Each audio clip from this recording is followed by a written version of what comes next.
Bem-vindos ao Terra Estrangeira, o seu podcast internacional sobre turismo, intercâmbio e imigração. Eu sou a Fabiana Ferlin. Eu sou o Dimitri Cosmo. Eu sou o Júlio Samico. E eu sou a Carol Pacobaíba. E o tema de hoje é um tema super pedido, né, pelos nossos ouvintes. Sim. Já recebemos vários e-mails, mensagens, postagens, né, de gente... Sinais de fumaça também. Perguntando sobre, assim, o processo, né, de compra de imóvel no Canadá. Como é comprar a sua primeira casa ou primeiro apartamento aqui no Canadá, né? Então a gente trouxe a Andréia Guarento. Tudo bom, Andréia? Tudo jóia. Obrigada, viu, gente, por ter me convidado. Imagina, a gente que agradece. Bem-vinda ao Terra Estrangeira. E a Andréia, ela mora aqui na região de Vancouver e trabalha como mortgage broker. Sim. Nosso tradutor, por favor. É um agente de... Ajuda aí, agora se complicou, né? De financiamento. De financiamento, exatamente. Agente de hipoteca. Na verdade, no Brasil não existe uma tradução para isso, porque não existe essa função no Brasil, né? Não, na verdade, no Brasil a gente não tem a carreira do mortgage broker, né? Porque a gente não tem um intermediário entre a pessoa física e o banco. Você vai lá no banco, tem que ir lá, levar toda a documentação e brigar pelo mortgage. Os juros você não tem como brigar muito, porque é o que o banco oferece, entendeu? E, bom, não existia na minha cabeça essa função de mortgage broker, nunca nem tinha ouvido falar antes. Eu também não conhecia, até chegar aqui. Na verdade, assim, eu quero primeiro agradecer, porque é uma oportunidade educacional o que vocês estão fazendo, porque o Canadá é muito novo ainda, né? Só tem 200 anos, é um bebê ainda que tá engatinhando e tá abrindo porta pra gente de todo mundo. Então, assim, fica uma confusão cultural, ninguém se comunica muito bem, as comunidades ficam muito isoladas e a gente não tem essa divulgação das coisas, né? Esse espaço que vocês estão dando para dar esse tipo de informação é única, não existe, nunca ouvi falar, ninguém nunca comentou comigo que a gente tinha que fazer um seminário, e eu acho que é importante que as pessoas saibam que existe esse agente financeiro, imobiliário, porque se você vem para cá, tem a intenção de comprar uma casa e vai direto no banco, você está correndo vários riscos. Primeiro, o risco de não ver o que tem as outras ofertas que estão, entendeu, a seu dispor. Segundo, uma vez que você entrou no banco, que o banco faz uma aplicação, que o seu crédito é checado, isso é registrado. Aí os juros que eles estão te oferecendo não é o que você quer. Aí você vai para um outro banco. O outro banco vai fazer a mesma coisa, vai checar o seu crédito, e aqui a gente tem uma coisa que é chamada Beacon Score, que é o seu número de crédito. Cada vez que alguém consulta o seu crédito, esse número diminui. Gente, isso é tão absurdo. Isso não faz sentido nenhum. Se não tiver alguém pra explicar mesmo. É beacon de canhão, é isso? É isso? Não, é B-E-A-O-C-O-N, né? Que é beacon. Então, é canhão, não é? Eu não sei se é de canhão.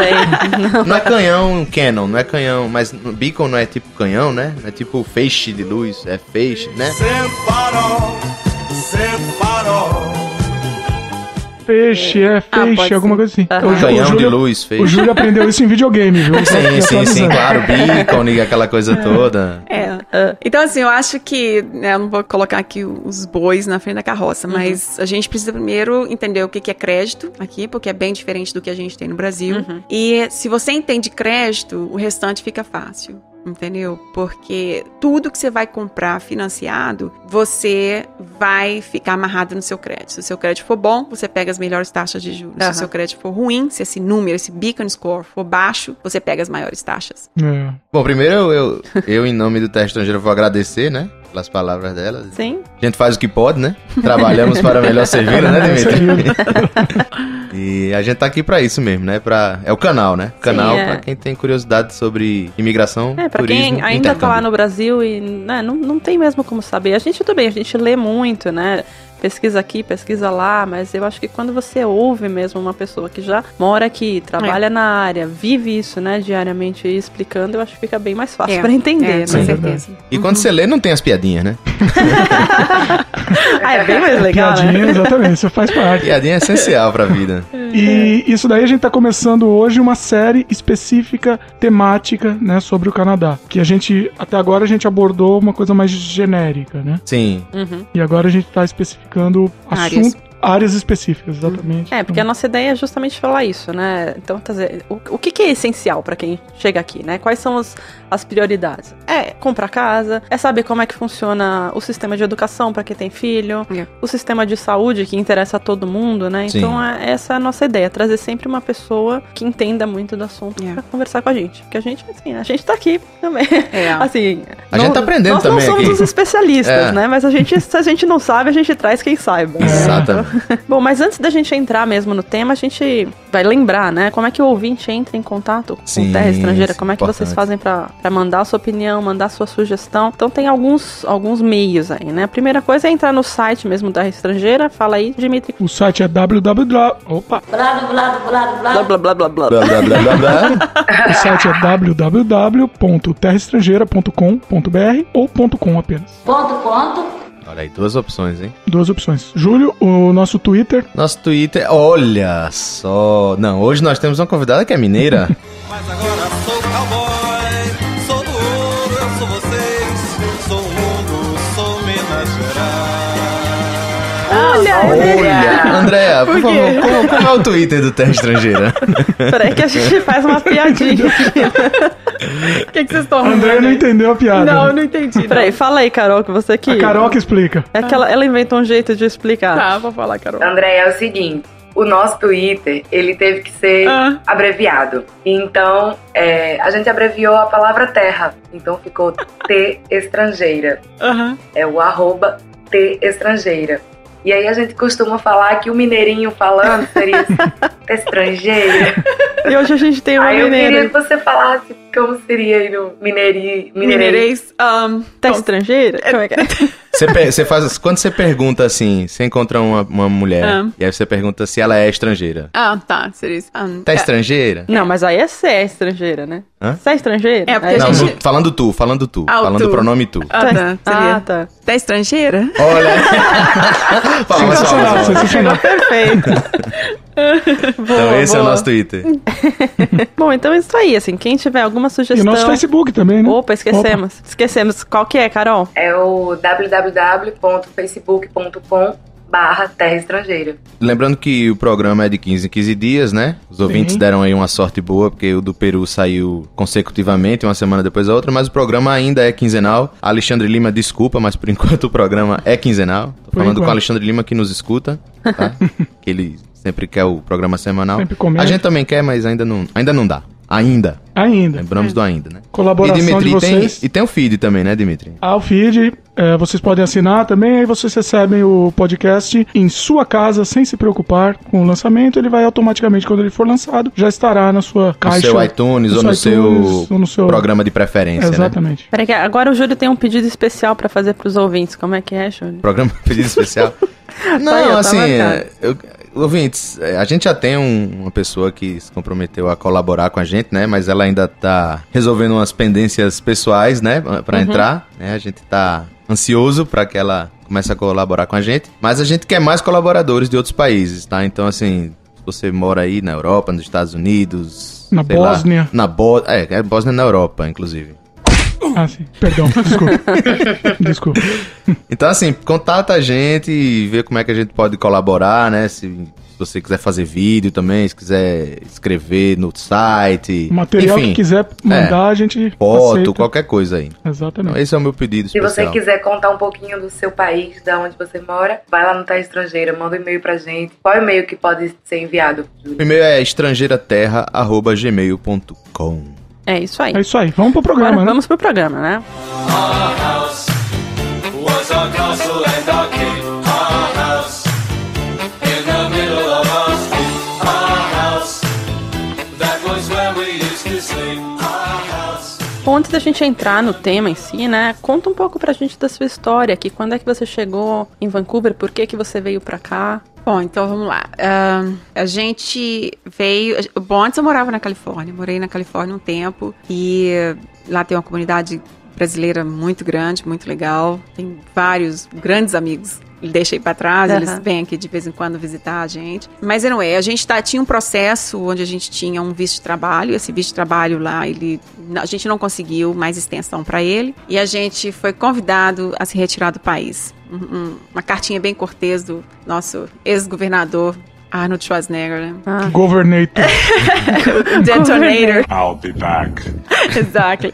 Bom, e aí meu marido sempre teve muita vontade de conhecer o Canadá, a gente já tinha rodado um pouco e ele falou, não, vamos pra lá, porque em qualidade de vida é o terceiro do mundo, sabe? E eu não sou muito chegada a frio, né? Então, assim, na cabeça dele era Toronto. Aí eu falei, olha, eu não vou pra Toronto não, porque é muito frio. Ele falou, não, a gente pode ir em qualquer outro lugar. Mas na minha cabeça, o Canadá era só uma bola de neve, né? Uma bola de gelo. Aliás, é o que o americano pensa mesmo do Canadá, né? Porque assim, na verdade, os Estados Unidos e o Canadá é igual a gente e a Argentina. Essa rixazinha, né? É o primo pobre, primo rico. Então, assim, todo mundo faz, make fun do canadense, do jeito que fala, mas anyway. E aí a gente ficou naquela. Bom, a minha menina, ela falou assim, eu tenho uma filha, Dominique, e ela falou assim, mãe, tem um lugar lá que é muito legal, chama Vancouver. Já tinha ouvido falar, mas aí a gente começou a pesquisar sobre a cidade de Vancouver. Na Califórnia eu tinha uma escola fantástica e eu tinha essa ilusão de que eu ia chegar aqui, trazer todo o meu idealismo de educação, abrir uma escolinha e continuar ganhando muito dinheiro. Doce ilusão, mas anyway.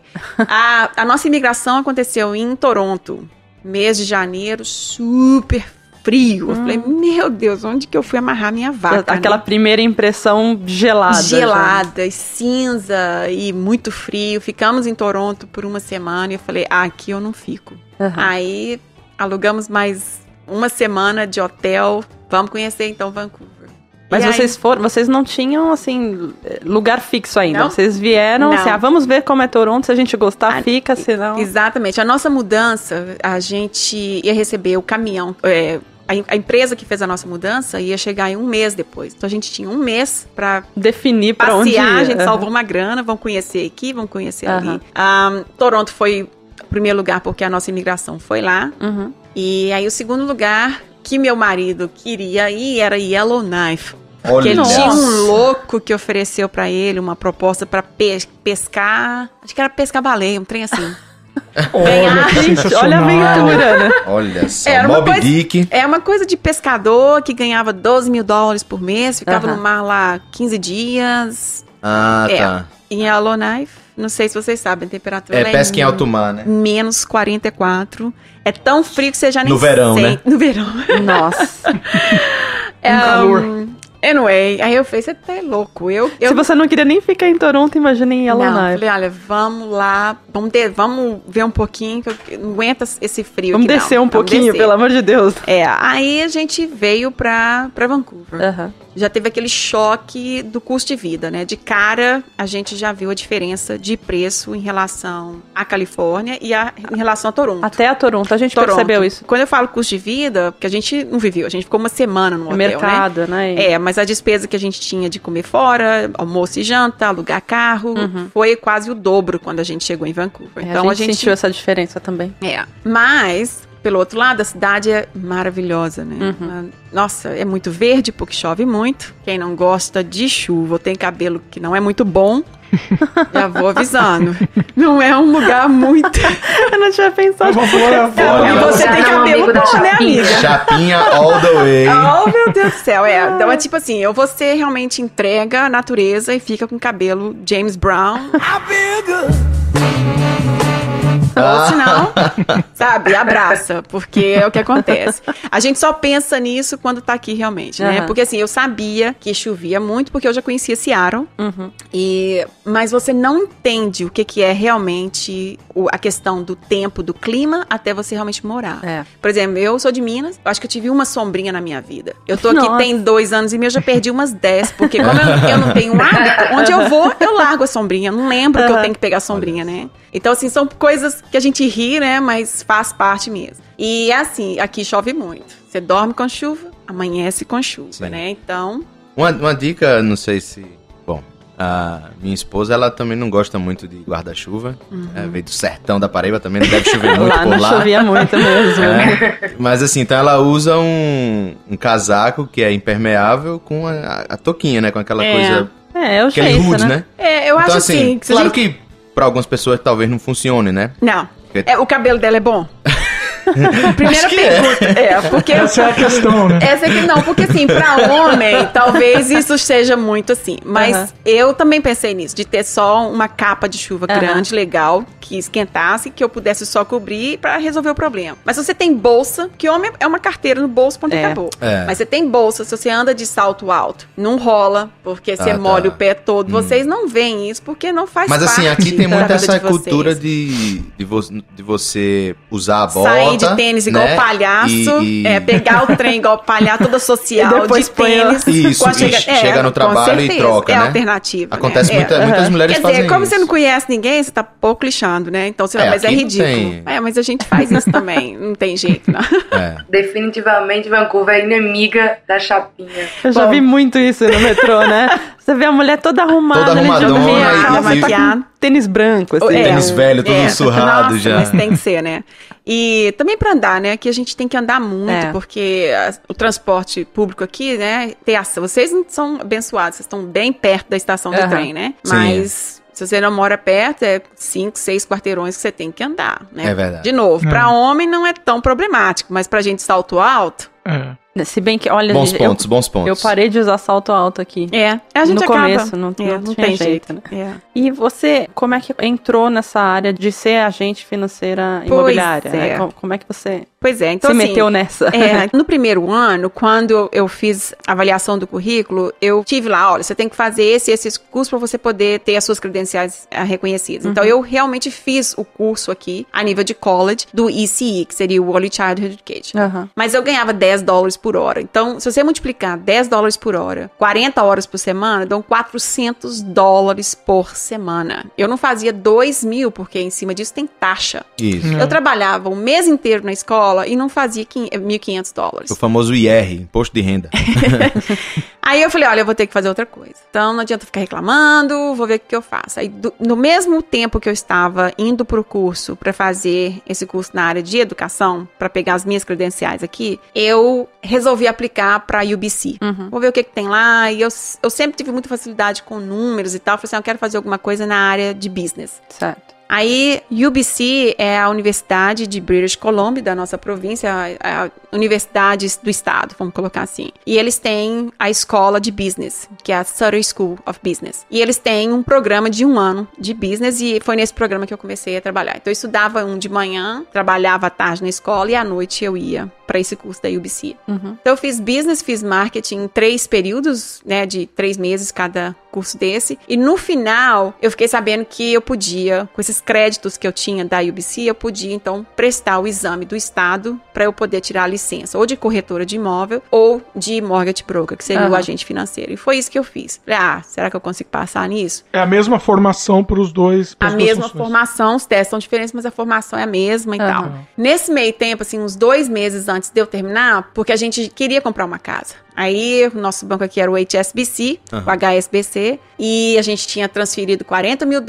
então a gente achou que a gente tinha, assim, um pezinho melhorzinho dentro do banco, né? Ilusão também, a gente não conseguiu nada. Todos os bancos, a gente foi no Scotia, no TD e no RBC, que eram os bancos aqui que tinham programa para imigrantes, vamos colocar dessa forma. Quanto tempo vocês estavam aqui já? Já tinha uns 11 meses. Aí a gente ganhou não na cara, né? Não, porque vocês não têm crédito, porque vocês ainda estão muito novos, vocês têm que transferir todo o dinheiro do Brasil para cá, depois de uns 6 meses. O banco não tá aqui para agradar, bonzinho, pra fazer favor, né? Não, tá aqui para enfiar na gente seguro e cartão de crédito, entendeu? E vender os serviços deles, né? Eu falei, não tem condição, e a gente tá jogando dinheiro fora com aluguel e tal, aquela coisa toda. E quando eu comecei a estudar para esse curso de agente financeiro, a minha ideia era, quer saber? Eu vou tirar minha carteira, vou conhecer um monte de investidores e vou convencer alguém a me emprestar o dinheiro para comprar casa. Porque banco eu sabia que não ia rolar. Então foi, na verdade, começou... Eu jamais pensei em ter isso como profissão, entendeu? Era só mesmo para eu poder comprar, porque a minha ideia era investir em propriedade, porque eu já tô com 40, não vou aposentar aqui, né, por tempo de trabalho, porque não vai rolar. Hoje, pra qualquer um de nós três aqui, você, não sei a idade de vocês, mas eu com 40, se eu for aposentar daqui 15 anos e eu quiser uma aposentadoria mensal de $3.000, eu tenho que ter $1 milhão no meu RRSP. Eu não vejo outro jeito de fazer isso, eu não sei investir no imóvel. A não ser que você jogue na bolsa, né? Que não é o meu caso. E ganhe, né? E ganhe. Ou na loto, né? Tem a loto também. Aí eu falei assim, não, vou fazer isso. É quase a mesma coisa, inclusive. Melhor zero na nota do que prejuízo na bolsa. Eu não vou deixar meu dinheiro no banco. Se eu tiver que vender meu apartamento no Brasil pra investir aqui, a gente tem que saber o que tá fazendo. E aí foi isso. Então, assim, a minha intenção era só tirar essa licença pra eu poder ter contato com os lenders, que aqui chama-se lenders, esses investidores que emprestam dinheiro. Lender com E, viu, pessoal? L-E-N-D-E-R. Isso. Aí eu falei, então vou tentar fazer isso. Tirei a minha licença e fiquei naquela. Eu tive acessos, porque eu já tinha a licença, eu comecei a conhecer quais eram os lenders em British Columbia que financiavam casa. Aí eu comecei a trabalhar com isso porque uma empresa chamada Dominion Lending, que é na mesma rua onde eu moro, virou um dia e falou assim, você faz o quê? Eu sou professor. Mas você não tava no dia da prova? Ele me viu no dia que eu fui fazer o teste, porque ele tava lá recrutando novos mortgage brokers. Ele falou assim, mas eu vi você lá no dia do exame. Eu falei, não, eu fiz o exame e tal. Pois é, você não pegou sua licença? Eu falei, peguei. Então vem trabalhar pra mim. Olha só. Pois é, mas não tem salário. Vem trabalhar pra mim, vem ser escravinha. Vem ser escravo, vem trabalhar de graça. Não quer também, né? Porque assim, eu não trabalho, eu não tenho salário, eu não tenho nenhum benefício, eu trabalho por conta própria. Eu sou uma agente financeira que vivo de comissão, que recebo dos bancos, entendeu? Se eu consigo fechar um negócio, eu recebo. Se o cliente resolve não comprar ou ele não é aprovado, eu não recebo. Então esse vem trabalhar pra mim... Bonzinho, né? Foi bem diferente do que eu imaginava, mas tudo bem. Mas foi legal porque aí eu comecei a ter realmente contato com os lenders. E aí eu fui descobrindo que existem o que eles chamam de lenders A, que seria A, que são os bancos. E tem os lenders B, que são os investidores. Então, vocês não têm acesso aos lenders B. Se vocês querem comprar uma casa, vocês só vão aos bancos. Aí eu falei assim, gente, então, peraí. Então tem esse monte de nego com dinheiro, entendeu? Querendo investir. Por que a gente não tem acesso a isso, né? Aí eu falei, então eu vou começar. Aí E esses são pessoas físicas mesmo, milionários que querem... Na verdade... Devem ser fundos isso, Por exemplo, quer ver, olha, vocês assistem um programa que chama Shark Tank, ou Dragon's Dance.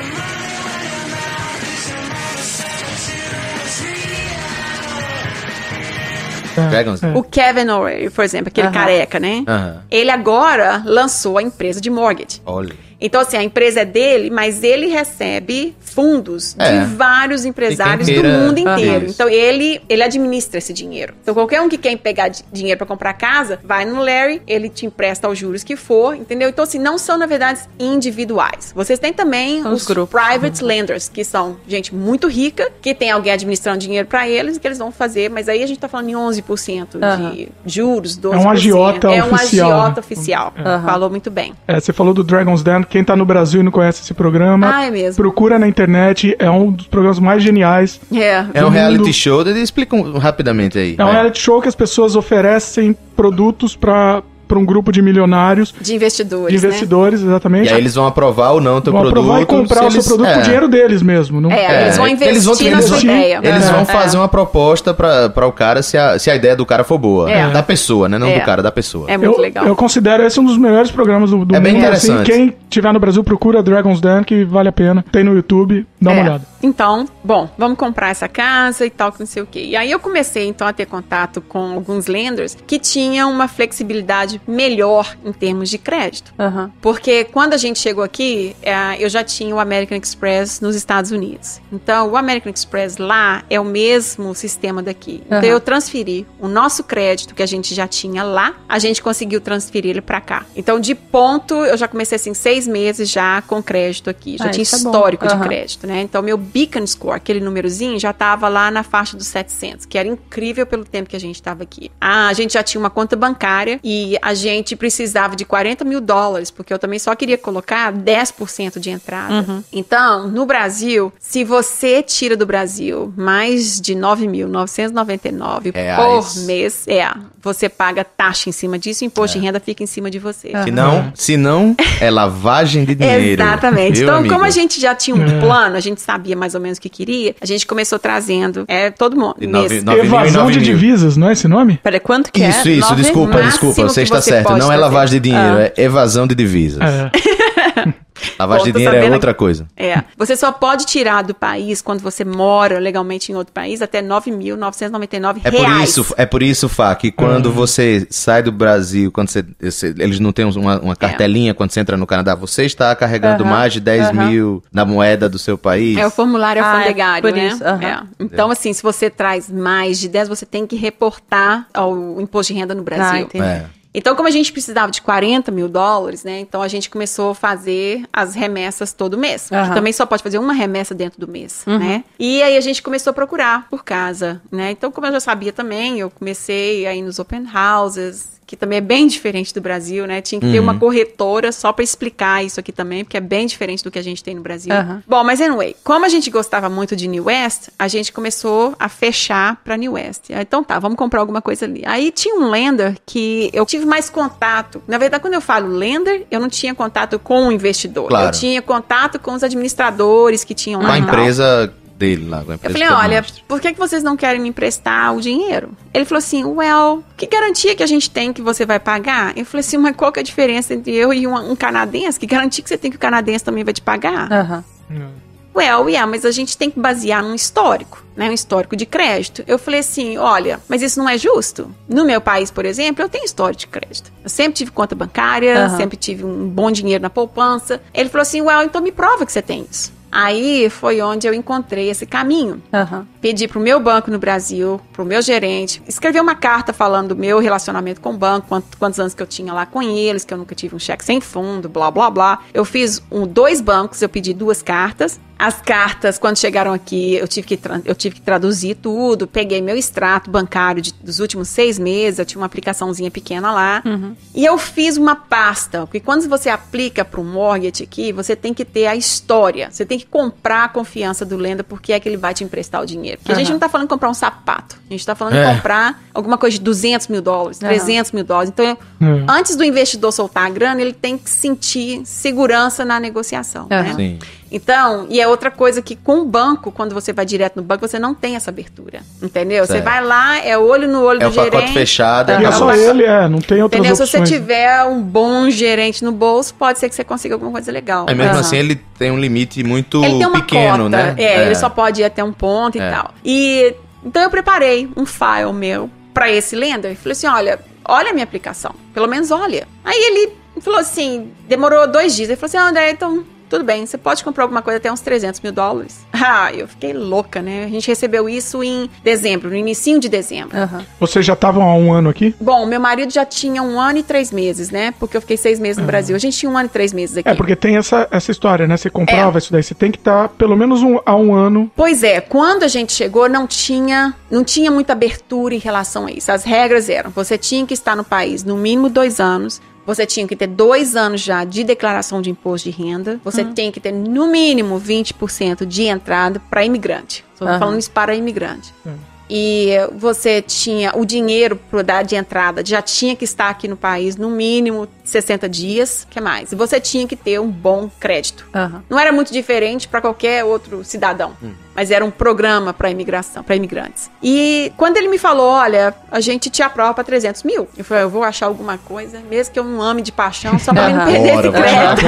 Logo e pronto. E aí a gente trabalhou com uma corretora fantástica e compramos o nosso apartamento. Nós assinamos a nossa mortgage, né, a nossa hipoteca, no dia 10 de janeiro de 2011. Então, assim, a gente estava aqui basicamente há 1 ano e 4 meses. Quando eu falo para as pessoas que a gente conseguiu comprar, as pessoas não entendem. Mas é porque, só voltando um pouco aqui, hoje, por exemplo, as coisas no Canadá estão acontecendo muito rápidas, né? Então hoje, de 2010 para hoje, 2012, os bancos já mudaram muito essas normas. Então, você sendo imigrante, mas se você estiver trabalhando fixo, full time, por 3 meses, o banco já pode te aprovar. Não o banco, né? Os lenders, esses B-lenders. Banco ainda a gente ainda tá, eles estão caminhando muito ainda. Se você, mesmo que você não tenha nenhum crédito ainda, mas que você consiga uma carta do landlord, por exemplo, o cara que te aluga o seu apartamento, se ele escrever que você nunca faltou com pagamento, nunca pagou atrasado, você pega o seu bank statement, né, que é o seu extrato bancário, para provar que você nunca teve um cheque sem fundo. Então, eles aceitam outras formas para você mostrar que você é um bom pagador. Tá. Então, mesmo que você não tenha um beacon score... Ou seja, o tempo eles que eles solicitam é menor, né? Porque eles sabem que... Pra te falar a verdade, eu acho que o que tá acontecendo, os lenders estão um passo à frente dos bancos, porque os lenders estão entendendo que a imigração tá chegando pesada. O ministro da Educação, da Imigração, assinou agora um contrato que eles precisam de 250 mil novos imigrantes por ano pelos próximos 10 anos. Então, são 2,5 milhões de imigrantes chegando. É muita gente. Né? Então, os bancos estão ficando para trás, porque os bancos continuam ainda com aquelas coisas rígidas e tal. E o único jeito de você ter acesso, você sendo um imigrante, tendo acesso a esses lenders, é através de um mortgage broker. Mortgage broker. Entendeu? Você não pode pegar um telefone e ligar direto para um lender. Você tem que ter a licença e tal. Certo. Então, a gente é o agente intermediário. E normalmente esses lenders B, aí essas empresas, eles têm taxas mais favoráveis ao imigrante ou não? Tá, essa é uma ótima pergunta. Na verdade, assim, os bancos, eles têm critérios muito, muito fixos, né? Porque também não são eles que fazem, é o governo, do modo geral, determina que fala. alguma coisa, né? Se a pessoa não tiver um beacon score maior que 650, a gente não qualifica. Morreu o boi. Se a pessoa não tem 2 anos de imposto de renda, a pessoa não qualifica. Então, na hora que a gente manda a aplicação para um banco, se não tem todos esses critérios, a aplicação é decline lá mesmo. Na hora. Então, você nem tem às vezes, acesso. Não é nada flexível. Sem choro. Não tem nada. Nem vela.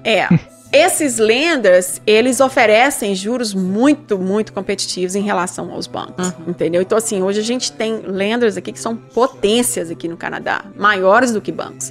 E eles têm juros competitivos. Então, por exemplo, hoje, se o TD está oferecendo 3% ao ano, você tem lenders oferecendo 2,99%. A hipoteca, ela tem um termo, né? Você compra o apartamento, aí você financia ele em 20, em 30 anos, mas a cada termo, a cada 3, 5 ou 7 anos... Você renegocia. Explica um pouco aí pro pessoal entender lá no Brasil. Então, assim, por exemplo, antes de julho, você poderia pegar um financiamento de até 40 anos. Então, o que é esse... Nossa, 40. É o cara morre e não paga, né? Velho lá de Bengala, meu filho, vai pagar a hipoteca. Pois é. Então, o que acontece... O que esse termo, né, de 40 anos faz com o valor da prestação? Se você pode comprar uma casa e você só pode pagar $1.200, o único jeito de fazer com que a prestação caia até $1.200 é aumentando, esticando esse prazo, né? Então, você comprou...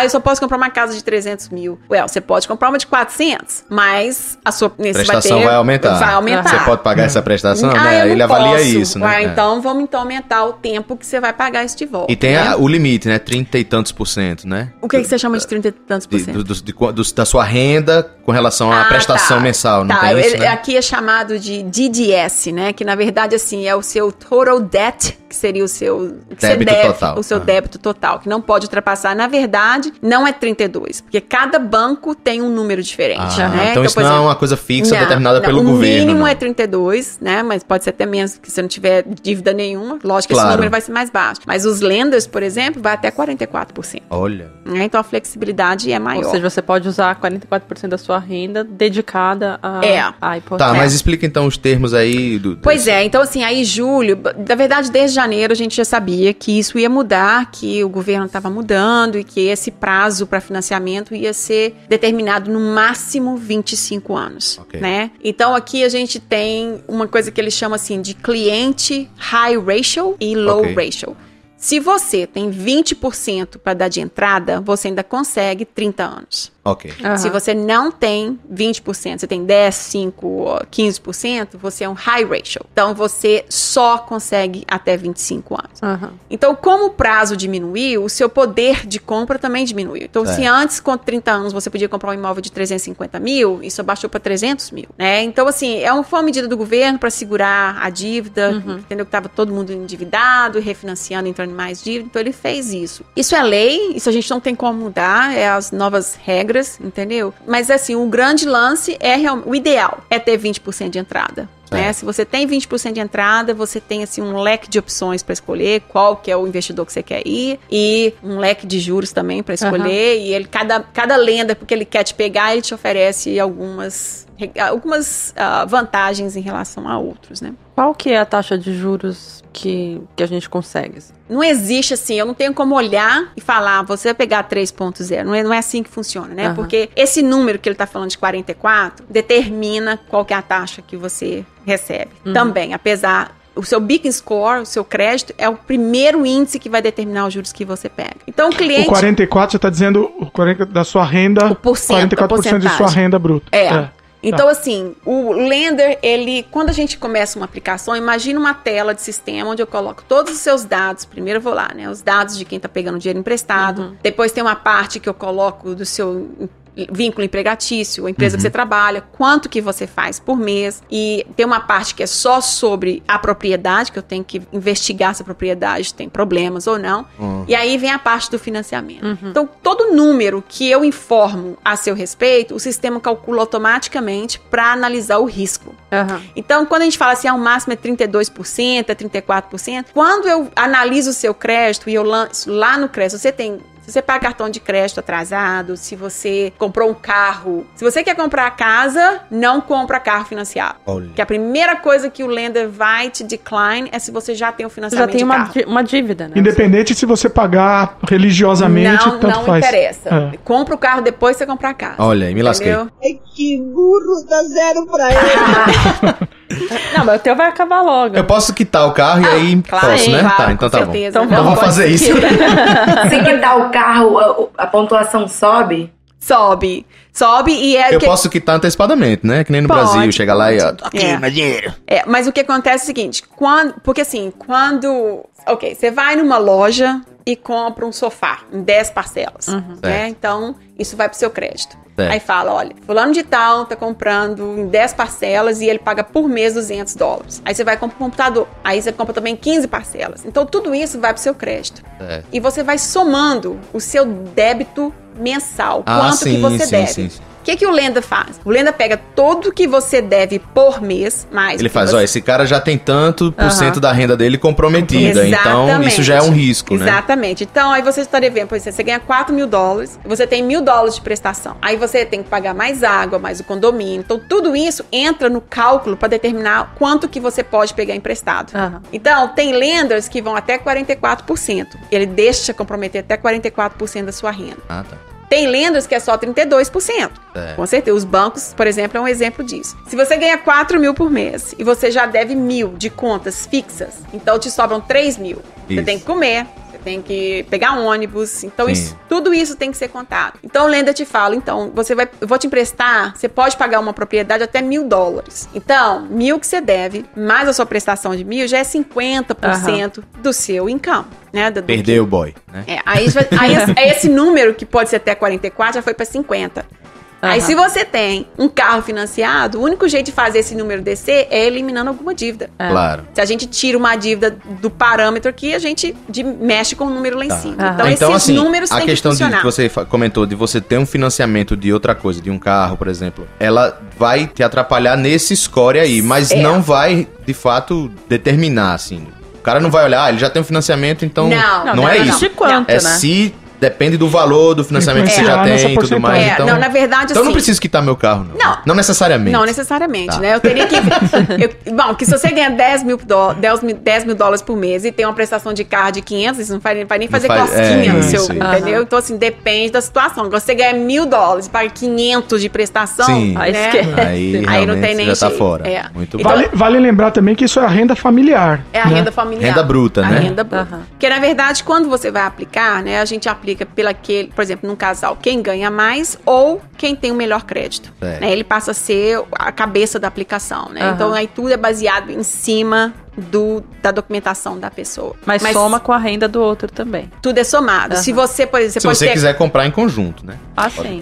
Na verdade, assim, a aplicação, o lender, ele vai, olha, eu quero saber quantas pessoas vão ficar responsáveis pela dívida. Né? Então, você pode ter 4 aplicantes numa mesma mortgage. Então, se vocês 4 moram sozinhos, você e sua esposa e vocês 4 podem comprar uma casa. Os 4 podem ter os nomes Aí vocês vão ter os 4 nomes no financiamento e os 4 nomes no título, na escritura da propriedade, né? E ninguém faz nada se todo mundo não assinar. Você tá falando do lender o tempo todo, e aí eu te pergunto, deve ser essencial você escolher um bom lender, né? Que saiba dar a melhor orientação para você fazer o melhor tipo de financiamento. Isso que você colocou é muito importante. Então, o que acontece é o seguinte, Carol, o agente de financiamento, que é o que eu faço, a gente faz assim, um serviço intermediário entre o consumidor final e o investidor, que no caso é o lender, né? Porque a pessoa física não pode pegar um telefone e ficar ligando para os lenders e pedindo um empréstimo, né? Você tem que ter esse agente que é credenciado para poder estar funcionando, trabalhando junto com o cliente que quer pegar o financiamento. Se você quer comprar uma casa, você entra no banco, que você tem conta, senta com o gerente e fala, olha, eu quero comprar uma casa, você me empresta o dinheiro? O gerente vai olhar a sua conta bancária, ver quanto você está lá, vai analisar o perfil e vai decidir ali se ele quer ou não te emprestar o dinheiro. E ele vai consultar o seu crédito. A primeira coisa que o banco vai fazer é consultar o crédito. Se ele falar assim, não, infelizmente a gente não vai oferecer, porque você ainda é um cliente fraco, blá, blá, blá, você tem a oportunidade de ir para um outro banco, mesmo que você não seja correntista daquele banco, e fazer a mesma coisa, sentar com o gerente e pedir o crédito. Foi o que eu fiz quando eu comecei. E o próximo banco que você for, ele também vai checar seu crédito. Cada vez que o seu crédito é checado, você corre o risco do seu score, o seu beacon score, a sua numeração de crédito, abaixar. E quanto mais baixo vai ficando essa numeração, pior fica a chance de você conseguir um financiamento. Só para o pessoal entender, na verdade, assim, cada vez que um banco checa e você vai para um outro banco que vai checar, o que isso significa? Que o primeiro negou. Certo? Então, assim, já abaixou, né? Que, na minha opinião, é meio... né? Porque você pode negar o banco também, ou não? Como assim você negar o banco? Como assim? Falar não, que você tá me oferecendo. Mas a consulta já foi feita. Já foi feita. E quando é feita. Eu não acho muito justo esse sistema, não. Acho péssimo, aliás. Na verdade, não é assim, do jeito que eu tô explicando, porque demora. Por exemplo, se você vai num de manhã e à tarde você vai no outro, não dá nem tempo da informação ser processada, com certeza o seu score não vai mudar. Mas você procura hoje, aí daqui um mês você vai de novo, entendeu? Porque ele tem um ciclo que o sistema roda. E o mortgage broker, ele pode, então, você pode ter um mortgage broker, né? Pois a gente pode te contratar aqui, e aí você faz uma checagem só, não é isso? E aí você vai... Para cada banco, e aí você pega as propostas de todos os bancos. Olha só. E aí o meu beacon score só muda uma vez. Só foi uma consulta. Exatamente, porque você já tem toda a informação. Exatamente. Então, assim, esse é a primeira razão pela qual a pessoa deve usar um mortgage broker. Olha. Porque quando eu faço a aplicação, eu entro no sistema do governo, eu tenho autorização para puxar o seu crédito, e esse mesmo crédito, se eu quiser aplicar para 15 lenders, eu aplico. Você não precisa ficar solicitando toda vez. Você já solicitou uma vez, você já sabe o meu crédito qual é. Então assim, aí o meu sistema, eu tenho acesso a todos os bancos e a todos os lenders. Então, quando eu mando a sua aplicação, eu vou começando a receber as propostas dos lenders. Eu sento com você e falo, olha, esse banco tá te oferecendo isso. Esse lender tá te oferecendo isso, e esse banco... Você vai fazer a sua decisão com que banco que você tá querendo trabalhar, com que lender que você prefere, porque você tá te dando isso, entendeu? Então, assim, a minha função é realmente shopping around, tipo assim, buscando pra vocês, porque é o único jeito de você ver todas as suas opções. Sem mexer no seu histórico. Sem ferrar com o teu histórico.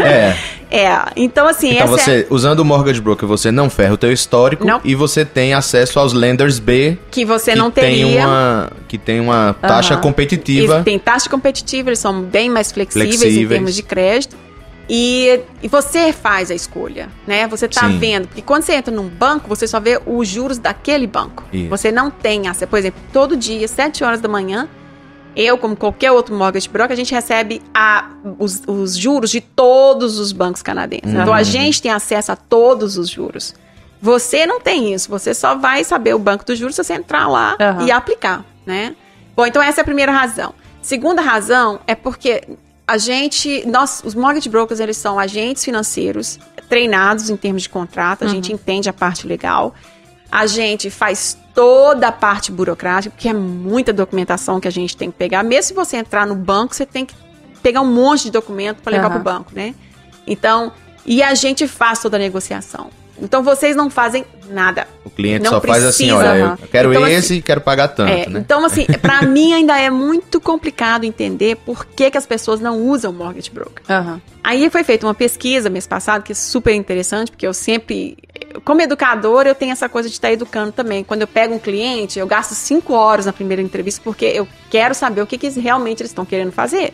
Qual que é o seu plano daqui a 1 ano. Que é que eles entendam o processo, né? Se você vem pro Canadá para ficar 3 anos, não compre casa.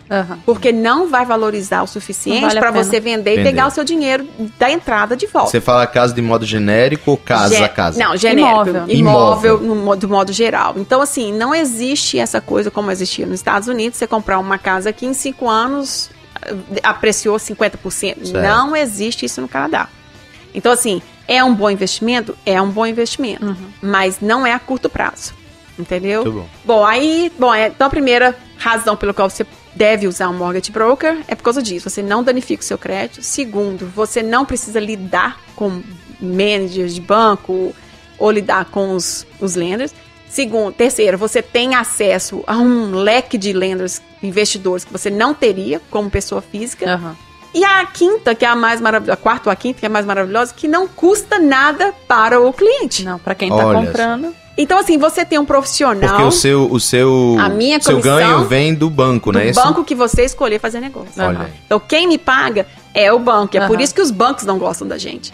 Eles não gostam? Não, porque, veja bem, se você entra num Scotia e pega um financiamento... Ele não vai ter que pagar nada. Ah, tá. Você tá entendendo? Mas o Lender B gosta, né? Porque ele só pode emprestar... Na verdade, o Lender B, o único jeito que ele tem o cliente é através da gente. Então ele gosta. Ele gosta, mas os bancos não gostam da gente. E, que uma coisa engraçada, né? Que isso é um outro lado também que vocês não têm acesso.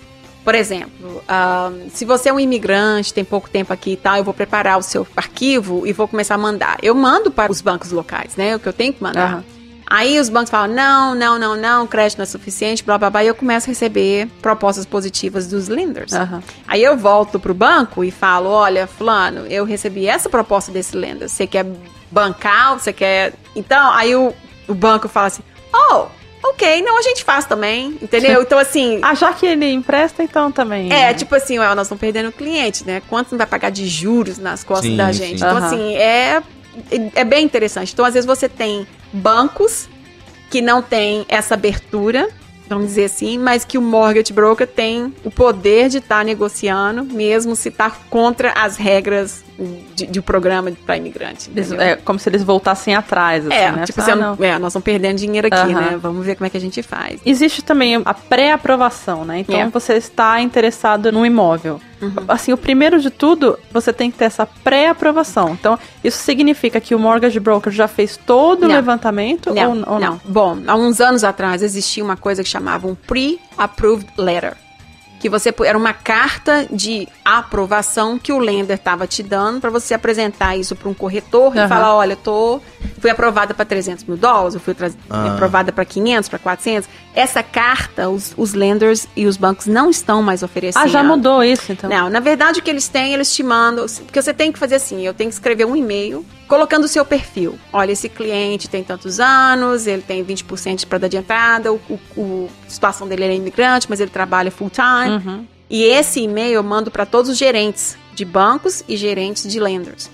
Em cima desse perfil do cliente, ele vai me responder e falar assim, André, olha, se não tiver nenhum problema de crédito e tal, em cima da informação que você está fornecendo, até uns 350 mil, a gente pode estar financiando. Então, essa carta de pre-approved letter, você não consegue ela mais. Isso foi até quanto tempo? Em julho. Muita coisa mudou em julho, né? Então mudou. Então, na época que... Muita coisa mudou em julho. Então, assim, essa resposta deles é uma coisa informal, é isso? Mas a partir do momento que você começa uma aplicação com um mortgage broker, por exemplo, se você vem... você me passa toda a sua informação. só de colocar a tua informação no sistema, eu já tenho uma ideia de quanto que você pode comprar e quais os bancos que vão aceitar a tua aplicação. Sim. Não é 100% através da sua garantia. experiência isso, né? Porque assim, na verdade, cada lender eles tem o que eles chamam de guidelines. Então, desde que você esteja dentro dos critérios dos lenders, não tem o porquê ele te reprovar, né?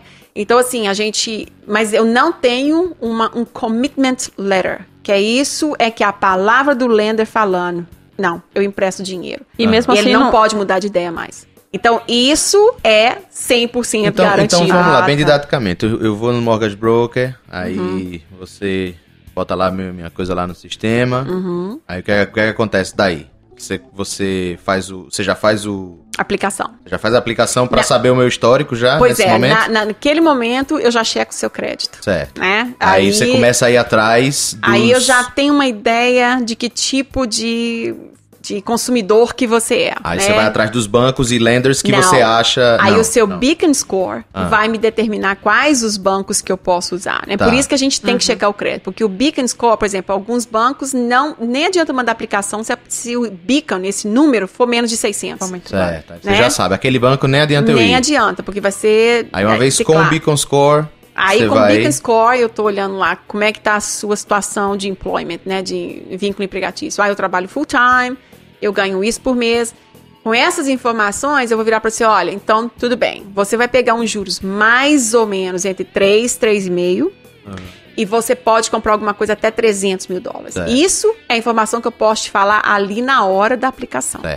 O que você tem que fazer? Na hora que você vai procurar um corretor, o corretor vai te perguntar, você já foi aprovado? Você fala assim, eu já estou trabalhando com o mortgage broker. Ele vai entrar em contato comigo. Porque ele precisa me dar as informações da propriedade. Por isso que, assim, o corretor e o mortgage broker se comunicam. Mas então, até esse momento, você não foi atrás dos bancos, dos lenders. Não, você porque já sabe por experiência que vai ser X ou Y. Porque sem a propriedade, o lender não quer fazer negócio, right? Certo. Porque, veja bem, a propriedade é outra coisa importantíssima para o lender emprestar dinheiro. Porque o lender não quer emprestar dinheiro para quem está comprando um muquifo. Certo. Né? Tem que ser uma propriedade, por exemplo, se for um apartamento, não pode ser um apartamento mais de 15 anos, entendeu? Porque aí começa a trocar o telhado, começa a ter problema de infiltração. Então, é investimento, é dinheiro. Então, o banco não quer saber de casa velha, não quer saber se o prédio está tendo problema de infiltração. Sem as informações da propriedade, o lender não vai se comprometer. Então, eu, enquanto cliente, eu tenho que procurar um real estate. Você só vai pro real estate depois que você sabe quanto que você pode comprar. Até quanto que você vai conseguir de empréstimo, né? E ele só vai começar a procurar a casa quando você der um número pra ele, né? Porque ele tem um banco de dados de propriedades. Você fala assim, olha, o máximo que eu vou poder comprar é até 300 mil. Ele baixa 300 mil, aí vem aquela lista de coisas pra você ver. Então, ele não vai perder, porque ele também não ganha, né? Quem tá comprando tem todas as vantagens do mundo. Você não paga comissão, você não paga o mortgage broker. Então, ele gasta gasolina, ele gasta o tempo dele. Então, ele precisa de ter uma coisa mais concreta, né? Então... Você mencionou, né, esse sistema, né, de baixar o banco de dados. Isso é muito interessante, né? Não funciona dessa forma no Brasil. É um negócio que funciona muito bem, que é um site que chama MLS, né? MLS, que é Multiple Listing Service. Então, na verdade, ele é um site que todo mundo pode entrar lá. Lógico que os corredores têm mais acesso, mais né? informações. Mas você pode pesquisar ali na sua área ou em qualquer lugar todos os imóveis que estão à venda. Todos. Né? Então, vai ter um mapa ali. Você, né, aquele mapinha do Google, você vai listar. Você põe o preço, você põe todas as características lá, né? Então, até quanto você pode pagar, número de quartos, que tipo de propriedade, você coloca lá todas as características e pronto. E vem lá tudo... Né, com foto, é muito interessante. E assim, é uma simulação. Né? Inclusive, assim, por exemplo, pelo perfil do comprador, por exemplo, se você é um casal com filhos, você ainda pode fazer um search, uma pesquisa mais detalhada, mais avançada, colocando. Porque se é um casal com filho, é interessante que você tenha escola perto de casa. Então, ele vai te dar todas as propriedades em volta das escolas. E dá pra fazer bem detalhado. O Brasil não tem isso ainda. E aí tem outra coisa, né? O MLS, do mesmo jeito que eu tenho a minha licença pra estar tendo acesso às informações do lenders, o corretor é o único que tem realmente acesso a todas as informações da propriedade. Então, assim, se teve algum problema de incêndio, se alguém morreu na casa, então umas informações mais detalhadas. Nossa, imagina, tem isso, né? Não, alguém morreu na casa. Né?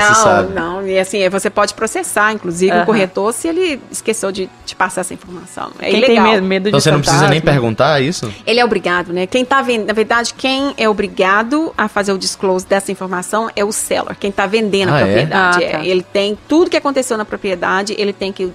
Quando você compra, você recebe um disclosure, que são quase 300 páginas, falando a vida inteira da propriedade. Aqui no Brasil também tem esse né? regulamento para os corretores. Um corretor de imóvel não pode te vender uma casa que está com a estrutura comprometida sem te avisar. Exatamente. Então vamos lá, fala um pouquinho dos tipos de hipoteca, de mortgage, né? Taxa fixa e variável. O nome já fala, né? Uma taxa fixa é um juros que você escolhe, né? Que é oferecido, na verdade, por um período. Pode ser 1 ano, pode ser 2 anos, pode ser 3 anos, pode ser 5, 7, o máximo 10. Né? Então, se ele está te cobrando 3%, você sabe que você vai pagar uma prestação fixa, 3% de juros durante o tempo. Aquele termo. Quando as pessoas optam pelo juros variável, ela tem condições de estar pagando menos, né? Porque é mais risco para você. Porque hoje ele pode estar 2,5% e amanhã ele pode subir.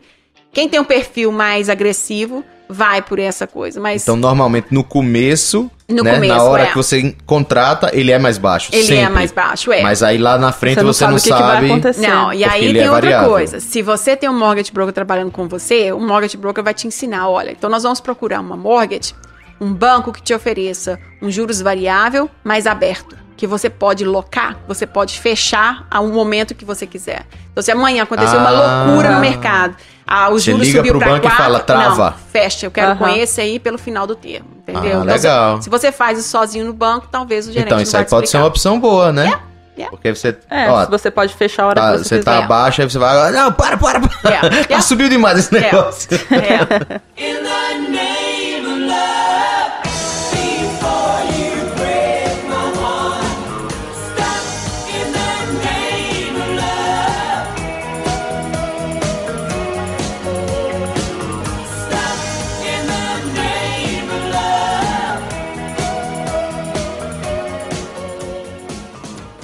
O programa ficou ótimo, ficou super informativo. Foi tanto assunto, tanto pano pra manga, que a gente precisou dividir em 2 partes. E aí você tá escutando agora a parte 1, na semana que vem a gente lança a parte 2. É isso aí, agora vamos para os comentários do episódio anterior, certo? Vamos lá. Toca a vinheta.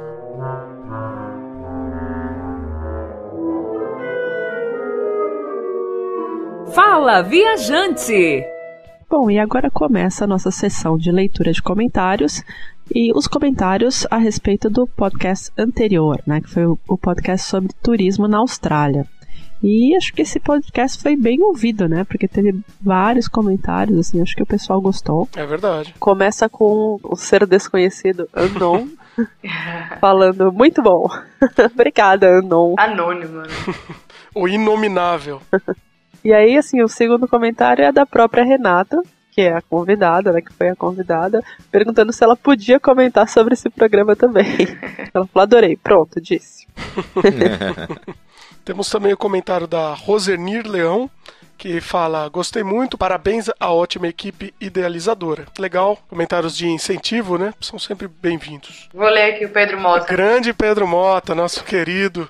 E a Carol lê com o sotaque, né? Carol, por favor. O Pedro Mota, meu querido conterrâneo. Ele diz aqui que ele tem 17 anos, fala de Fortaleza, no Ceará. E ele fala assim... Comentando para deixar o feedback, como sempre. Excelente programa, tenho vontade de ir à Austrália. Porém, tenho medo dos bichos estranhos e peçonhentos de lá. Continuem assim, abraço. Pedro Mota assíduo, né? Todo o programa tá lá comentando. Eu também tenho um pouco de medo, viu, desses bichos australianos. Crocodilo. As arraias. Ornitorrinco. Tem ornitorrinco mesmo na Austrália, eu falei só de onda Tem, naquela hora. da Austrália. Você acha que é um dinossauro, um bicho pré-histórico? Ele tem como se fosse um espinho venenoso. Nossa. É verdade. Isso eu não sabia. Ele é praticamente um ouriço do mar. Ele é praticamente um Pokémon. Fora o koala, né, que é uma coisa linda, adorável, assim, tem um bichinho que eu acho que é australiano também, que chama Equidna. Equidna, é a coisa mais fofa do mundo. Quem não conhece... fingindo que sabe. Não, o pior pior que ele sabe, porque a gente viu uma equidna no zoológico de Toronto. E era muito bonitinho, assim, sabe? Foi logo que a gente chegou, né, primeira semana aqui. E aí tinha um senhor do lado que começou a comentar sobre equidna, né? Só que ele falava tão rápido que a gente não entendeu absolutamente nada do que ele falou. E a gente só ficava assim, né, concordando com a cabeça, assim, sabe? E a gente até hoje não tem ideia do que ele tava falando da equidna, né? Mas é muito bonitinho. Ela era simpática, ela andava e o narizinho dela fazia uma bolinha, assim, como se ela tivesse resfriada, sabe? Ela tava resfriada e ficava aquela bolinha, assim, sabe? É muito bonitinho.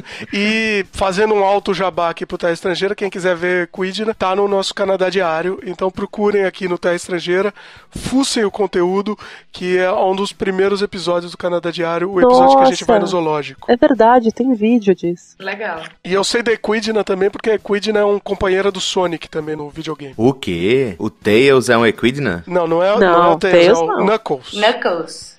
Ah, tá. É porque Dimitri é muito jovem. Na época que eu jogava só tinha o Tails. Eu gosto também do marsupial, que é o Timão, do Timão e Pumba. Ah, eu sei, é bonitinho. É um bichinho fofinho da Austrália. Hakuna Matata. Mas esse daí é da África, não é? Mas ele também existe lá na Austrália. Olha aí, Terra Estrangeira também é aula de biologia. Gente, mas voltando aos comentários, né? O Pedro Mota, ele ainda deu uma sugestão aqui mais abaixo, né? Lembrem de algo, se vocês querem mais ouvintes, procurem participar de outros casts, ou se associar a algum, porque pode ocorrer um bom intercâmbio de ouvintes. Boa sugestão, boa, gostei. Outros casts que quiserem nos convidar, estamos abertos, certo? Correto. Claro. O Júlio, principalmente, o Júlio que tá mais aberto. Esses meninos. Bom, tem um comentário também do Fernanda Negrini, falando: poxa, gostei bastante, as histórias dela são incríveis e muito diferentes, espero ver mais. Quero muito ver vocês crescendo, pois possuem muita qualidade. Júlio descontraindo, continue assim, dá mais um toque diferente ao podcast. Aê, Júlio. Ele ganhou. Olha aí, tá vendo? Eu descontraio sempre, rapaz. Sou descontraído. A descontração em pessoa. Eu senti ironia aí na sua voz, viu, Dimitri? Tem um alerta de ironia aí. Tem também o Marlon Alcântara, de 22 anos, do Rio de Janeiro. Ele é estudante de Ciências Tecnológicas. E aí ele comenta: uma vinheta com uma batida diferente dessa vez. Gostei dessa. Foi a nossa batida natalina, né? Você viu? Ó, duas pessoas perceberam. O Marlon percebeu que tinha uma batida diferente. E aí mais abaixo, eu acho que foi o Flávio, né, falando que a música mudou. Então, perceberam nosso clima natalino. Ainda bem, né? Estão prestando atenção, né? Significa que eles estão atentos, né? E aí ele também diz: a Austrália é um dos países para onde eu imigraria, não fosse o desejo maior pelo Canadá. Olha aí. No começo da crise americana, em 2009, já pensei em trocar a imigração para o Canadá pela Austrália, mas já deixei a ideia de lado. Abraços, gostei muito do episódio da semana. Obrigada, Marlon. Canadá, Marlon. Canadá. Eu acho que é um páreo duro mesmo. Meus queridos. Eu acho que o climinha ameno da Austrália é bem atrativo. Olha, só tem uma coisa a dizer pro ouvinte que quer ir pra Austrália. Não conheço nenhum caso de brasileiro assassinado aqui, tá? Aqui no Canadá. Polêmica. Não. Eu sou polêmico. Eu sou descontraído e polêmico. Eu achei que você ia mandar ele tomar cuidado com o ornitorrinco, alguma coisa assim. Não, isso aí é fichinha, pô. Verdade, mas bem observado, Júlio. E o Marlon também disse que ele gosta muito da sessão em inglês escondido, né? Ele diz que, por sinal, é um dos momentos mais ansiosamente esperados em cada vez que escuta o Terra Estrangeira. Olha só, robozinho. Mais um fã. Sucesso, olha fala aí, mal do robozinho, tá vendo? A gente fala mal dele. Olha, o robozinho, ele é porque o robozinho, às vezes, ele vem com 3 pedras na mão, né? Aí a gente tem que se defender. O robozinho é mal educado. Mas assim, eu concordo com o Marlon, eu gosto também do inglês escondido. É uma das sessões que eu gosto mais de gravar. A gente aprende muita coisa, né? Sem dúvida. Pois é, esse robozinho é um poço de cultura, né? É um HD de sabedoria. O Flávio comenta: olá, pessoal, aqui é o Flávio, sou de São Paulo, 45 anos, tecnólogo em hidráulica e saneamento ambiental. E o programa de vocês está cada vez mais divertido. Me sinto no boteco tomando cerveja. Olha aí. Isso é bom. Temos agora o time da Luluzinha, Fabi e Carol, tentando manter o foco e seriedade, e o time do Bolinha, não querendo chamar o Júlio Dimitri de gordo. Me chamar de gordo é mais tranquilo porque eu sou. Agora Dimitri aí é sacanagem. Tô chegando lá, tô no caminho. Tá chegando. Então, o time do Bolinha dando o tom de humor e das brincadeiras que eu me divirto muito. O relato da aventura da Renata foi interessante e divertido, mas tudo que eu leio sobre a Austrália me disse que o povo é muito alegre e quer mesmo só se divertir e, como todos, adoraria conhecer. Como tenho sugerido sempre, o programa dos velhinhos, aliás, estou correndo atrás da imigração, quem sabe posso participar do programa como um velhinho que imigrou. Não, velhinho nada, né, Flávio? Pô, 45 anos, tá na flor da idade aí. Né? E velhinho, o Flávio ainda tá traumatizado com os comentários da Elaine. Verdade, é por isso. Pra quem não entendeu aqui a citação do Flávio, escutem o episódio 2. Isso. Ele continua, a música mudou. Está com som de sinos, xilofone. É pra comemorar o Natal? Sim, bazinga! Entendeu? O programa está cada dia melhor e com certeza com o empenho de vocês e a divulgação dos ouvintes, a tendência é ganhar mais espaço. Um grande abraço. Obrigada pela divulgação também, Flávio. Bom, tem um comentário também do Lucas Conrado. Ele disse que estava ouvindo o podcast por sugestão da Carol, com quem conversou por e-mail. Foi isso, Carol? Você falou com ele? Foi isso sim. O Lucas entrou em contato com a gente e a gente conversou um pouco. E aí ele falou que era fã da Austrália e que queria conhecer o país. E aí eu disse a ele, você tem que ouvir o podcast essa semana, porque você vai gostar. E aí ele tá aí falando. Legal. E ele disse que desde criança ele sempre quis conhecer a Austrália, muito provavelmente por causa da fauna. Ele diz que quem acessar o blog dele vai descobrir que ele adora ornitorrincos. Olha aí. Tanto que o mascote do blog dele é um ornitorrinco. E quem quiser ver o blog do Lucas Conrado, o nome é Meus Pensamentos, mas o endereço é lucasconrado.blogspot.com. Eu tô vendo aqui a foto do mascote do ornitorrinco. O nome dele é Júlio Verne. Olha, Ritinho. Bom nome. Mas o engraçado é que o Lucas deve gostar tanto mesmo de bicho que ele comenta do pássaro que a Renata... Lembra que no blog a Renata falou Sim. que tinha um pássaro gigante, que era bico vermelho, sei lá. E ele falou que veio à cabeça dele a Narceja, aquela ave engraçada do filme Up, Altas Aventuras. Não sei se vocês assistiram. Sim. Um dos melhores filmes da história da humanidade. Bom, então, e o Lucas continua, né, falando que ele achava que a ave que ela encontrou foi o emu, mas na verdade depois a Renata mais abaixo contou que não era, ela lembrou qual que era o pássaro, né? Então eu vou pular aqui pro comentário da Renata. Ela disse que a tal ave se chama Brush Turkey. Na tradução ao pé da letra, o que seria? Um peru... O peru dos arbustos. Australianos. É isso? Não, porque arbusto é bush, né? Brush, né, no caso. Brush é o peru de pincel. Peru de escova, né? Peru escovado? O peru escovado é australiano. Tá escovando o peru, né? Isso daí tava bom pro episódio do peru. Foi engraçado que a Renata disse que depois dela ter lido esse comentário do Lucas, ela foi olhar nas fotos dela da viagem e ela encontrou 2 fotos do tal ave, né? Ela disse que é diferente do que ela lembrava, porque a ave não tinha o bico vermelho. Na verdade, ela tinha o pescoço grande e vermelho. E essa era esse peru aí. É um peru, né? Brush Turkey. Gente, imagina você tá andando no meio do nada e vem um peru voando querendo entrar dentro do teu carro. Pedindo batata frita, querendo comer a sua comida. Imagina o peru querendo a sua batata, Denise. Olha, é complicado, hein? E a Renata mandou as fotos e estão no post. Pra quem quiser conferir o peru... Como escovado. Escovado, exatamente. E tem também um comentário do Igor, dizendo que ele achou muito legal o cast, gostou, que a Austrália parece ser um lugar incrível e quem sabe algum dia ele ainda consiga dar um pulo até lá. Ele disse que gostou do clima do cast e que a conversa foi muito boa. Obrigada, Igor. Muito grato. Valeu. Pra quem não viu, tem um texto, né, que a Fabiana postou sobre o Canadá, né? Muita gente quer saber sobre coisas do Canadá, então é um texto muito bom com 5 coisas que ela não sabia antes de se mudar para o Canadá. Vai lá e dá uma lida e a gente vai ler os comentários desse post agora. Quem lembrar também de outras coisas engraçadas, né, até complementar o meu texto, né, lembrar de coisas que não sabia, né, do país onde está, coisas inusitadas, situações estranhas, assim, podem mudar também, que a gente gosta de ouvir também. Ah, sim, sem dúvida. Mesmo porque esse texto é a parte 1, né? Vai ter... tem muita coisa. Bom, então, o Le Poussin, né? Le Poussin, monsieur. Francês. Bonjour, et ça va bien? Comment allez-vous? Merci beaucoup. Petit pois. Petit gâteau. Amei tudo. O café da manhã, o desprendimento da lavanderia, a passagem do sinal vermelho. Espero logo logo também descobrir mais coisas divertidas como essas. Olha, o sinal vermelho, cuidado, porque alguns sinais que tem a placa proibido virar no sinal vermelho, tá? Então, fica de olho, assim, não é uma regra, mas tem exceções, então... Você sabia dessa regra antes de chegar aqui, Júlio? Não. Tomou multa, né? Conta, Júlio. Não. Tomou multa, sim. Assume. Seja homem. Seja homem aqui, rapaz. A multa que eu tomei não foi por virar à direita, Dimitri, foi por virar à esquerda. Ah, tá. Barbeiragem. A esquerda não é permitido. Peraí, você virou esquerda no vermelho? Não, eu virei esquerda numa rua que tinha trocentas placas pra não virar à esquerda. Pra minha defesa, estava chovendo à noite e... bom, não tem defesa. Tinha uma galhada, né, de vegetação cobrindo a placa... Uma árvore, né? O poste estava apagado. Que mais?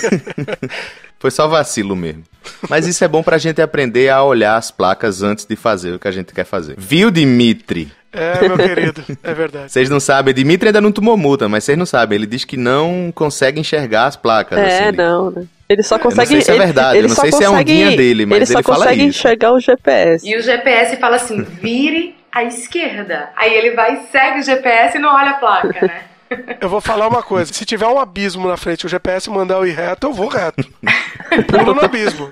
Bom, então você espera eu sair antes. Pelo GPS. Ai. Mas, Carol, quanto ao café da manhã, assim, quando você morou lá em Toronto, você tomava o café da manhã canadense mesmo, assim, com essa linguicinha aí, com as batatas? Olha, o café da manhã, eu habitualmente não tomava esse café da manhã, porque o meu café da manhã, ele na verdade era não deixava de ser canadense, mas era um donut com café, ou aquela, eu não sei como chama aquela rosquinha que é na verdade um pão salgado, um bagel. É um bagel. Bagel é o cachorro. Tá aí, Carol ia no bairro chinês, comia um bagel. Comia um bagel. Tem também o comentário do Marlon Alcântara, muito legal mesmo, isso é algo que sempre curto saber sobre a cultura canadense. Espero ver mais listas dessas, ganhei o dia em pesquisas canadenses depois de tanto de experiências que trouxe pra gente. Olha aí. Legal, obrigada, Marlon. Marlon, gostei da sua happy face, ao contrário. Júlio tá trolando. Não tô trolando, é porque normalmente... A gente pode sorrir pra qualquer lado, né? Não, eu sei, mas é que normalmente se bota os olhinhos antes da boca. Ele botou a boca antes... Nada contra, eu não tô julgando. Eu achei legal. Eu achei legal, porque ele é canhoto. Pessoas... Ele é ao contrário, de certa forma. Exato. Eu sou meio ao contrário. Eu gosto quando as pessoas... elas desvirtuam, né, o estabelecido. Elas mudam sua perspectiva, né? Vocês têm que entender, pode ser uma happy face da mão inglesa. Da mão inglesa, olha aí, Dimitri. Boa, Dimitri. Pode. Foi fundo nessa, foi longe. Bom, e também tem um comentário aqui. Agora eu não sei como é que vai estar a minha pronúncia em francês. Júlio, me ajuda aí. É só você não falar os S's, que você vai estar bem. Tous les quatre. Isso, olha aí. Olha. Bom, hein? O Tous les quatre disse que foi um dos melhores posts dos últimos tempos. Opa, da internet, eu que do ganhei universo. Meu dia agora. Planeta Terra. Da galáxia. Galacta ocideral, diria Gil Brother. Aguardamos ansiosamente pelos próximos itens da lista. Bom, obrigada, Tous les quatre. Pode deixar que vai ter mais coisa aí sim. Essa lista é grande mesmo. E outra coisa, gente, que eu achei que fosse lenda. Suéter de Natal existe e as pessoas usam. Ano passado, na empresa que eu trabalho, teve a competição do suéter mais feio. Não. Eles têm uma cultura de trabalho, gente, na qual as pessoas fazem tipo um desfilezinho com suéteres antigos, suéteres, né, que a pessoa tem, sei lá, não sei quantos anos. Não acredito. E assim, inclusive, o meu chefe mandou pra um outro diretor um suéter também, assim, uma coisa tipo um presente. Sabe aqueles amigos secretos? Amigo da onça, amigo da onça. Amigo da onça, né? Aí ele mandou um suéter todo horrível lá, todo brega. Às vezes eu vou no shopping, assim, e eu vejo, assim, o pessoal com suéteres vermelhos, aquele bordado de floco de neve, de alce, sabe? É sempre naquela cor, assim, branco, vermelho e verde. Não dá pra acreditar que isso existe. Eu vi em filme e eu achava que era piada. Por que tem que ser feio, gente? Não precisa ser feio! Inclusive, ouvinte, se você está escutando o podcast Terra Estrangeira nesse momento, é porque o mundo não acabou ainda, né? E depende também da sua ótica, né? Pode ser que essa coisa do mundo acabar pode ser apenas uma mudança de paradigma. Olha, que bonito, que bonito. Né? De repente você, não sei, você tá querendo desistir da sua faculdade pra começar outra, você tá querendo acabar o seu casamento pra começar outro. De repente você tá querendo mudar de país, né? Olha aí, tá vendo? É só um começo. Novo ciclo. Ia ser uma pena, né, gente, o mundo acabar. Tanto lugar ainda que eu quero ver, né? Com certeza. O mundo inteiro pra desbravar. Bom, vamos acabar esse podcast do fim do mundo, então, com a piada. Vamos lá? Manda abraço. A sogra morreu, né? E aí o cara chega, Josicré morreu. Aí o outro cara fala, o que devo escrever na lápide da sua sogra? Só, não vou gastar dinheiro com aquele defunto. Nossa. Mas só isso? O mínimo são 5 palavras. Tá bom, então escreve aí. Josicré morreu, vendo Fusca 72. Nossa, que coisa horrível. Foi péssimo. Que horror. A piada ruim dessa é melhor acabar o mundo. Melhor que acabe, que ninguém precisa aguentar outra piada dele.